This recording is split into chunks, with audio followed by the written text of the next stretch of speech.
Hello viewers, আজকে নিয়ে এসেছি চাকরির পরীক্ষা গণিত নম্বর 5। দেখি কি আছে। 3 ইন্টু 2 পাওয়ার n মাইনাস 4 ইন্টু 2 পাওয়ার n মাইনাস 2 ইকুয়াল কত? অর্থাৎ এটি সমান কত আমাদের সেটা বের করতে হবে। দেখি তাহলে কি করবে, এখান থেকে 3 ইন্টু 2 পাওয়ার n মাইনাস 4 ইন্টু 2 পাওয়ার n ইন্টু 2 পাওয়ার মাইনাস 2। আমরা কি করলাম, এটা ভাঙলাম।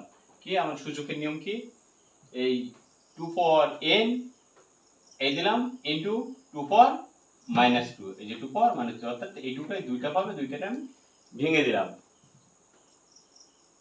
তারপরে কি করব, এই 2 পাওয়ার n আছে, 2 পাওয়ার n আছে, কমন নিলাম।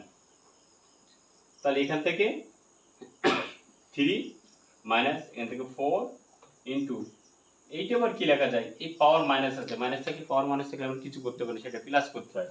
তাহলে এটা হচ্ছে উপরে, আমরা সেইটা কি করলাম, নিচে আনলাম। তাহলে কি হলো, প্লাস, এই মাইনাসটা কি হয়ে গেল, প্লাস হলো, ইকুয়াল 2 পাওয়ার n ইন্টু 3 মাইনাস 4 ইন্টু এটা কি হয় 1/4, 2 দুগুণে 4। ওকে, তারপরে এই 4 আর 4 কাটে, তাহলে কি থাকে, 2 পাওয়ার n ইন্টু 3 মাইনাস 1। তারপরে কি হয়, 2 পাওয়ার n ইন্টু 2, 2 পাওয়ার n ইন্টু 2। তারপরে আমরা কি জানি, এই 2 পাওয়ার কিছু নেই মানে 1 আছে। তাহলে এই ভিত্তি দুটো যদি একই হয় তাহলে পাওয়ার দুইটা যোগ হয়। আমরা জানি ভিত্তি যদি একই হয় পাওয়ার দুইটা যোগ হয়। তাহলে কি লিখবো, ভিত্তি দুটো একই আছে, 2 আর 2, তাহলে 2 নিলাম, আর পাওয়ার দুটো যোগ করলাম, তাহলে n প্লাস 1।